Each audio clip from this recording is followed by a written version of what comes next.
সামনে ইলেকশন আসছে, অনেকে অনেক কথা বলবে। ডিএর নাম নিয়ে অনেক কথা চলছে, আপনারা শুনে রাখুন। আমরা পশ্চিমবঙ্গ পুলিশ 2 মাসের মাইনে পাই।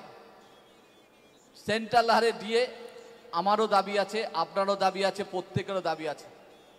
কিন্তু পাশাপাশি একদিক দেখলে হবে না, আর একটা দিক দেখতে হবে।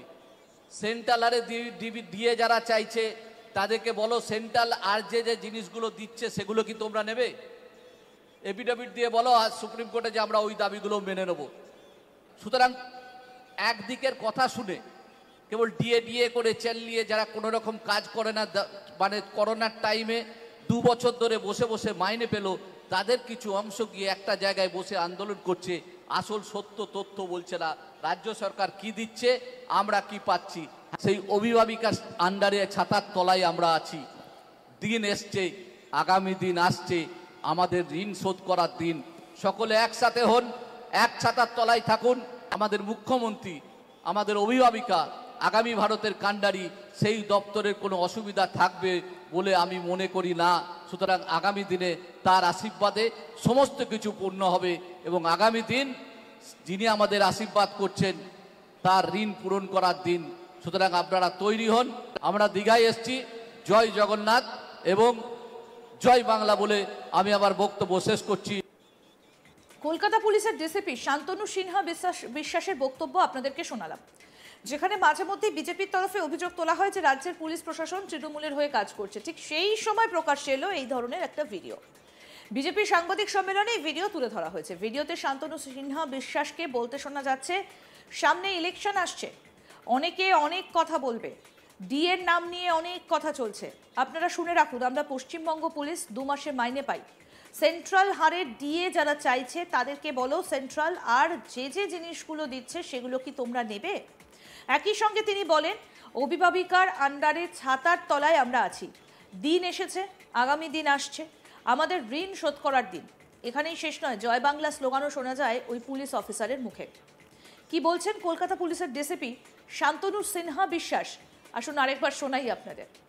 সামনে ইলেকশন আসছে, অনেকে অনেক কথা বলবে। ডিএর নাম নিয়ে অনেক কথা চলছে, আপনারা শুনে রাখুন। আমরা পশ্চিমবঙ্গ পুলিশ 2 মাসের মাইনে পাই। সেন্ট্রাল হারে ডিএ আমারও দাবি আছে, আপনারও দাবি আছে, প্রত্যেকেরও দাবি আছে। কিন্তু পাশাপাশি একদিক দেখলে হবে না, আর একটা দিক দেখতে হবে। সেন্ট্রাল হারে ডিএ যারা চাইছে তাদেরকে বলো, সেন্ট্রাল আর যে জিনিসগুলো দিচ্ছে সেগুলো কি তোমরা নেবে? এফিডেভিট দিয়ে বলো আজ সুপ্রিম কোর্টে যে আমরা ওই দাবিগুলো মেনে নেব। সুতরাং একদিকের কথা শুনে কেবল ডিএ করে চালিয়ে যারা কোনো রকম কাজ করে না, মানে করোনার টাইমে 2 বছর ধরে বসে বসে মাইনে পেল, তাদের কিছু অংশ গিয়ে একটা জায়গায় বসে আন্দোলন করছে, আসল সত্য তথ্য বলছে না। রাজ্য সরকার কি দিচ্ছে, আমরা কি পাচ্ছি, সেই অভিভাবিকার আন্ডারে ছাতার তলায় আমরা আছি। দিন এসছে, আগামী দিন আসছে, আমাদের ঋণ শোধ করার দিন। সকলে একসাথে হন, এক ছাতার তলায় থাকুন। আমাদের মুখ্যমন্ত্রী, আমাদের অভিভাবিকা, আগামী ভারতের কাণ্ডারি, সেই দপ্তরের কোনো অসুবিধা থাকবে বলে আমি মনে করি না। সুতরাং আগামী দিনে তার আশীর্বাদে সমস্ত কিছু পূর্ণ হবে এবং আগামী দিন যিনি আমাদের আশীর্বাদ করছেন তার ঋণ পূরণ করার দিন। সুতরাং আপনারা তৈরি হন। আমরা দীঘায় এসছি। জয় জগন্নাথ এবং জয় বাংলা বলে আমি আমার বক্তব্য শেষ করছি। সামনে ইলেকশন।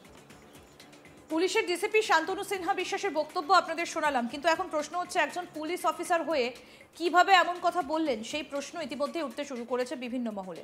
এখানেই শেষ নয়, কলকাতা পুলিশের ইন্সপেক্টর বিজিতাশ্ব রাউত বলছেন, 2025 সালের শেষ প্রান্তে দাঁড়িয়ে এক শ্রেণীর রাজনীতিবিদ, এক শ্রেণীর সংবাদপত্র, এক শ্রেণীর কুচক্রী, যারা আমাদের রাজ্যের ভালো চায় না, তারা পুলিশকে হেয় প্রতিপন্ন করার চেষ্টা করে, তারা আপনাদের মনোবল ভেঙে দেবার চেষ্টা করে যে পুলিশের কাজটা নাকি ভালো নয়। এটা ভুল কথা। যারা পুলিশকে সহ্য করতে পারেন না, যারা পুলিশের ডেডিকেশনকে সহ্য করতে পারেন না, পুলিশকে যে এত মানুষ শ্রদ্ধা করে, পুলিশকে যে এত মানুষ নির্ভর করে, এটা যারা সহ্য করতে পারেন না, যে সমস্ত রাজনীতিবিদ সহ্য করতে পারেন না, যে সমস্ত কুচক্রী সংবাদ মাধ্যম এটাকে সহ্য করতে পারে না, তারা পুলিশের মনোবল ভেঙে দেবার জন্য, পুলিশকে ডিমোরালাইজ করার জন্য এই ধরনের প্রচার করে দুর্বল করার চেষ্টা করে। একই সঙ্গে ওই পুলিশ অফিসার আরও বলেন, লড়াই কিন্তু শুরু হলো, এই লড়াই চলবে 26শে মে পর্যন্ত। একই সঙ্গে নিজের বক্তব্যে তিনি নাম না করে তিনি বিরোধী দলনেতা শুভেন্দু অধিকারীকেও নিশানা করেছেন বলে মনে করছেন অনেকে। আসুন আপনাদের শোনাই ওই পুলিশ অফিসারের বক্তব্য, অর্থাৎ কলকাতা পুলিশের ইন্সপেক্টর বিজিতার্শ রাউত কি বলেছিলেন শুনবো। 2025 সালের শেষ প্রান্তে দাঁড়িয়ে এক শ্রেণীর রাজনীতিবিদ, এক শ্রেণীর সংবাদপত্র, এক শ্রেণীর কুচক্রী যারা আমাদের রাজ্যের ভালো চায় না, তারা পুলিশকে হেয় প্রতিপন্ন করার চেষ্টা করে, তারা আপনাদের মনোবল ভেঙে দেওয়ার চেষ্টা করে যে পুলিশের কাজটা ভালো নয়, পুলিশের কাজকে নাকি মানুষ সম্মান দেয় না। এটা ভুল কথা। যারা পুলিশকে সহ্য করতে পারেন না, যারা পুলিশের ডেডিকেশনকে সহ্য করতে পারেন না, পুলিশকে যে মানুষ এত শ্রদ্ধা করে, পুলিশকে যে এত মানুষ নির্ভর করে, এটা যারা সহ্য করতে পারেন না, যে সমস্ত রাজনীতিবিদ সহ্য করতে পারেন না, যে সমস্ত কুচক্রী সংবাদ মাধ্যম এটাকে সহ্য করতে পারেন না, তারা পুলিশের মনোবল ভেঙে দেওয়ার জন্য, পুলিশকে ডিমোরালাইজ করার জন্য এই ধরনের প্রচার করে তারা দুর্বল করার চেষ্টা করে। কেন আমরা দীঘাতে দ্বিতীয় রাজ্য সম্মেলনের জায়গা হিসাবে বেছে নিলাম?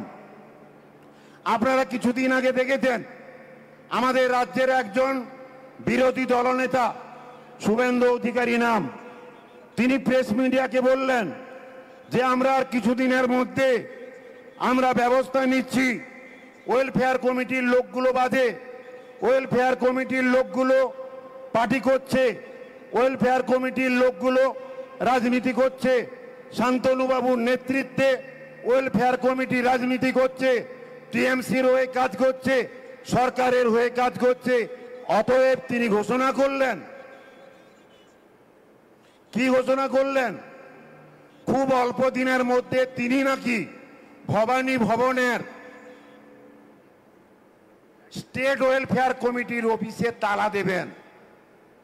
তো তার বাড়ির সামনে এসে মিটিং করে ওয়েলফেয়ার কমিটি বলে গেল, ওয়েলফেয়ার কমিটির অফিস বন্ধ করার ক্ষমতা আপনার নেই নেই নেই। দীঘাতে তার বাড়ির উপর দিয়ে কাঁথি দিয়ে এসে জবাবটা, উত্তরটা দিয়ে গেলাম। লড়াই কিন্তু শুরু হলো।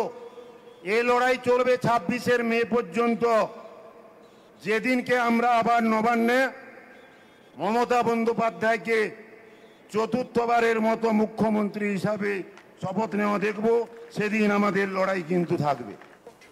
এই ভিডিওটাই সাংবাদিক বৈঠকে তুলে ধরেছেন রাজ্যের বিরোধী দলনেতা শুভেন্দু অধিকারী। একই সঙ্গে শুভেন্দু বলেন এই মালটার নাম হচ্ছে বিজিতার্শ রাউত, একে বেআইনি করে কনস্টেবল থেকে ইন্সপেক্টর করেছে।